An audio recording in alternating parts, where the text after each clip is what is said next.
Oke, selamat pagi, siang, sore, malam, teman-teman. Kali ini kita bakal ngebahas mengenai ulcus pepticum. Nah, di sini buat ulcus pepticum itu masih dalam blok sistem pencernaan ya. Oke, lanjut aja kita langsung overview case. Nah, di sini biasanya kalau orang dengan ulcus pepticum itu keluhan utamanya nyeri pada ulu hati, teman-teman. Ini pada ulu hati. Kemudian juga ada rasa perih seperti diiris-iris, terutama saat perut kosong atau terlambat makan. Nah, ini berkaitan dengan kerja daripada asam lambung. Kemudian ada clue yang khas untuk ulcus pepticum ini, yaitu nyeri hilang bila diisi makanan. Nah, ini kenapa teman-teman? Karena si ulcus pepticum ini kan itu letaknya berada di duodenum. Nah, karena di duodenum, kalau kita isi makanan, otomatis pH-nya kan akan naik kan.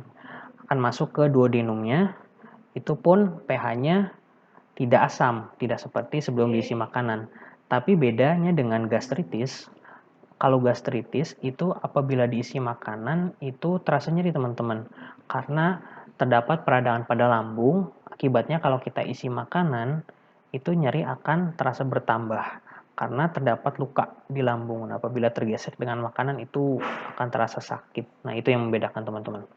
Nah, juga di sini terlihat ada perut kembung yang merupakan akumulasi dari gas karena perut kosong ya teman-teman. Oke. Terus apalagi yang penting ya, mungkin itu aja sih. Nah, kita lanjut ke definisi. Di sini definisi penyakit dari ulcus duodenum itu ciri dan gejalanya tadi teman-teman yang seperti yang aku udah sampein, yaitu rasa nyerinya hilang apabila diisi makanan dan akan kambuh lagi beberapa saat kemudian. Kemudian kalau ulcus gaster, nah ini rasa nyerinya timbul saat setelah makan, pas makannya itu diisi makanan.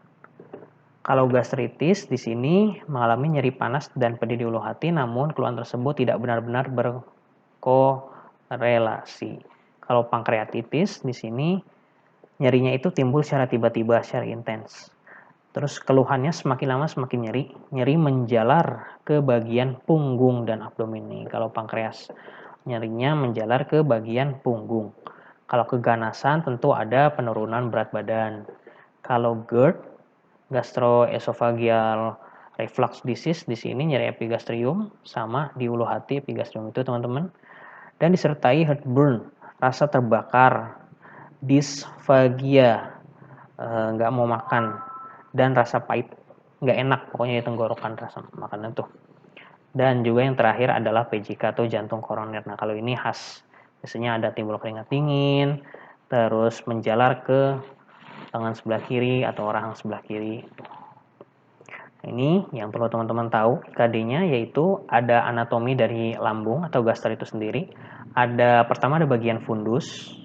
Ini bagian fundus, bagian yang superior yang atas teman-teman. Terus ada kardia di sini dekat dengan sphincter esophageal. Kemudian ada badan atau korpus dari gaster dan juga pylorus. Pylorus ini dekat dengan menuju duodenum, oke? Sphincter pylorik. Nah, regionnya ini kalau gaster itu di bagian epigastrium, umbilicalis dan hipokondrium sinistra abdomen. Bagian-bagiannya tadi.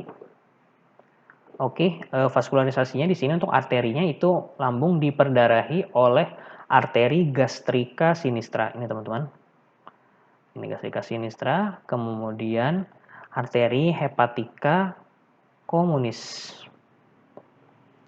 Juga arteri gastroduodenal dan juga arteri gastrika brevis. Nah, untuk venanya itu oleh vena gastrika dextra dan sinistra, kemudian dan juga vena gastromentalis, dan juga vena gastrika sinistra. Oke, untuk inervasinya di sini untuk yang parasimpatisnya tentu oleh nervus 10 yaitu nervus vagus. Untuk simpatisnya itu nervus splanchnicus major. Nah, untuk nyeri aferennya, sensorisnya itu lewat serabut simpatis.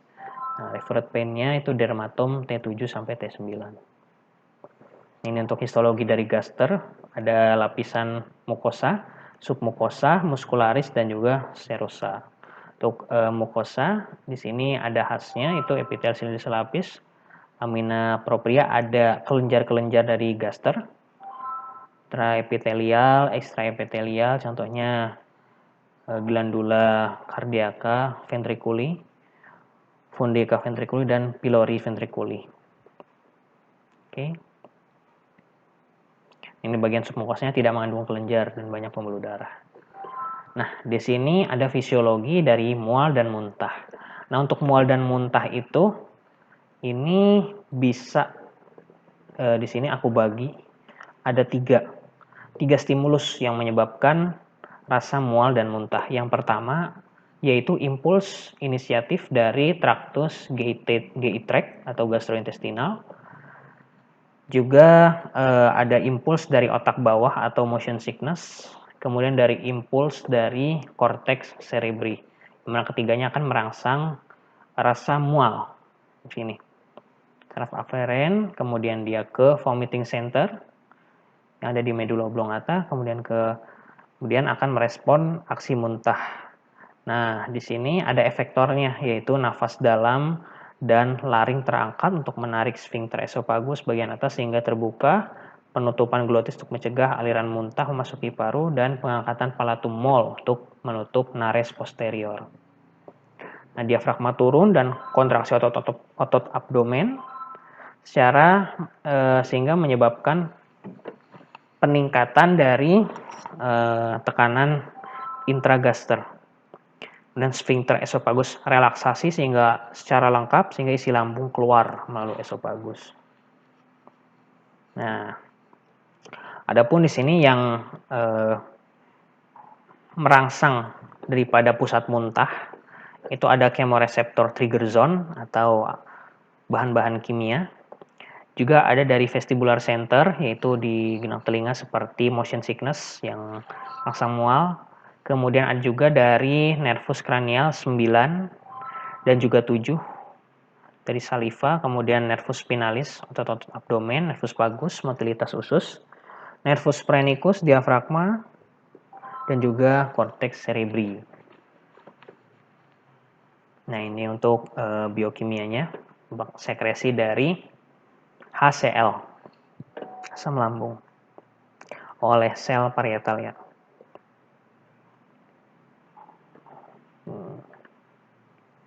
Oke, kali ini kita ke fase sekresi dari lambung. Itu terbagi menjadi 3 fase. Ada fase sefalik, fase gastrik, dan juga fase intestinal. Nah, untuk fase sefalik ini berlangsung saat sebelum makan. Sebelum makanan masuk ke dalam lambung. Ini timbul karena melihat atau kita mencium bau-bau atau kita membayangkan hal-hal yang membuat kita muntah, itu masuk ke fase sefalik. Kemudian ada fase gastrik, yaitu sekali makanan masuk ke lambung, makanan atau membangkitkan refleks sekretory saraf lokal, refleks vagus, rangsangan gastrin atau sampai histamin. Nah, ini pada saat makanan masuk ke lambung.